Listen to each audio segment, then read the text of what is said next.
പാലക്കാട് നിന്നുകൊണ്ട് ഏറ്റവും ഒടുവിൽ പുതിയൊരു പീഡന പരാതി കൂടി വന്നിട്ടുണ്ട്. വന്നിട്ടുണ്ട്. അതായത് മറ്റാരുടെയും അല്ല, നമ്മുടെ പാലക്കാട് മുനിസിപ്പാലിറ്റിയിലെ കൗൺസിലർ ആയിട്ടുള്ള പ്രശോഭ് പി വത്സൻ. നമ്മുടെ രാഹുൽ മാങ്കൂട്ടത്തിന്റെ ശിഷ്യൻ അതെ, അദ്ദേഹമാണ് അന്ന് തിരക്കുകൾക്കിടയിലും അന്ന് വോട്ട് ചെയ്യാൻ എത്തിയത്. വോട്ട് ചെയ്യാൻ എത്തിയത്. ഇദ്ദേഹത്തിന് വേണ്ടി വോട്ട് ചെയ്യാനാണ് അദ്ദേഹം എത്തിയത്. അതെ, അതെ, അതെ. അപ്പൊ ഞാൻ ആലോചിക്കുന്നത് അത്രമാത്രം കടുത്ത സാഹചര്യങ്ങളിലൂടെയായിരുന്നു രാഹുൽ മാങ്കൂട്ടത്തിൽ അന്ന് കടന്നു പോയിരുന്നത്, അല്ലെ?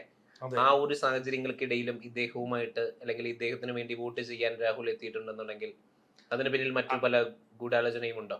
അല്ലെങ്കിൽ പല കൂടാതെ അവര് ഒരേ തൂവൽ പക്ഷികളായിരുന്നു എന്നുള്ളത് ആ ഓഡിയോ ക്ലിപ്പ് കേട്ടിരുന്നല്ലോ. അതിനകത്ത് ഒരേ തൂവൽ പക്ഷികളാണ് അവരുണ്ട്. അല്ല, കാരണം അതിൽ ഞാൻ ഒരു ഇരയെ വേട്ടയാടാൻ വേണ്ടി അവർ ഉപയോഗിക്കുന്ന മാർഗങ്ങൾ ഞാൻ ചോദിക്കുന്നത് അതിൽ നിർബന്ധപൂർവമാണ് എന്ന് തോന്നുന്നുണ്ടോ? നിർബന്ധമൊന്നുമല്ല, അവരുടെ സ്വാധീനത്തിൽ വീഴുന്നതാണ്. അപ്പൊ ഇരകളിൽ നിന്നുള്ള സംസാരം കേൾക്കുമ്പോൾ നമുക്കറിയാം റേപ്പ് ഒന്നുമല്ല നടന്നത്. അതാണ് ഞാൻ പറഞ്ഞു വരുന്നത്. അപ്പൊ ഇദ്ദേഹം റേപ്പ് അല്ല നടന്നിട്ടുള്ളത്, കാറിൽ വെച്ച്.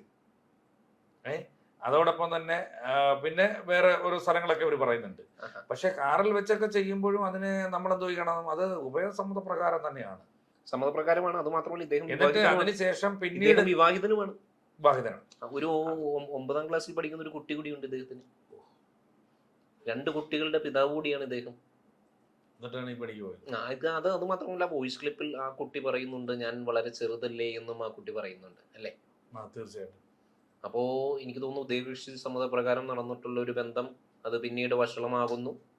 രണ്ടുപേരും പരസ്പരം വഷളായത് ആ കുട്ടിക്ക് സംഭവം പീരീഡ്സ് അങ്ങനെ ഒരു സംസാരം അതിനകത്ത് വന്നായിരുന്നു, കേട്ടായിരുന്നല്ലോ. അപ്പൊ അതിന്റെ ഭാഗമായിട്ടാണ് ഇത് പ്രശ്നമായി തീരുന്നത്.